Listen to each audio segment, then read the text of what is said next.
Return to Raw, Chapter 10. It could have been worse, says Wyn, trying to cheer me up. He's right.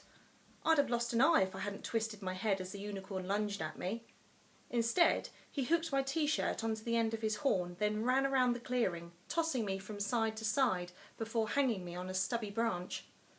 And that's where I am now, dangling a couple of metres off the ground, with Wyn stuck on a branch next to me. We're not sure why the unicorn decided to hang Wyn up too, but it might have had something to do with him rolling around and laughing until he cried. After eating the apples Wyn dropped, Ronaldo trotted off into the forest without a backward glance. We could slip out of our t-shirts and fall to the ground, but just below us are particularly jagged pieces of burnt wood, the remnants of the lost girl's tool shed according to Wyn, and we don't want to get speared. Wyn, can you do some magic to get us down? I say. Good thinking, he says. Then he squirms around until he's pulled his wand out of his pocket. He gives it a practice swish, then points it at the splinters of wood. Zoo fog, he shouts. A few flakes of snow flutter from the end of his wand and settle on the ground beneath us.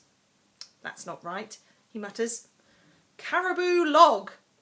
This time he waves his wand with such enthusiasm that it slips out of his hand and falls to the floor. It lies there, oozing pink goo. Whoops, says Wyn. Never mind. For a while we just dangle and stare into the forest. Hey, Arthur, says Wyn, breaking the silence. Do you remember when you massively disrespected that unicorn? Yes, I say, and we fall back into silence. If I wasn't strung up on a branch, I might be enjoying this. Beyond the entrance to treetops, the forest is looking dark and magical. The lit-up buds flicker, strange birds call to each other, and vines sway in an invisible breeze. Far away I can hear running water. And something else. Twigs snapping. And footsteps. My chest squeezes tight. Wyn? Can you hear that? He listens for a moment, then looks at me with big eyes and nods. Suddenly I feel very exposed dangling on this branch. Maybe we should try jumping down, I say.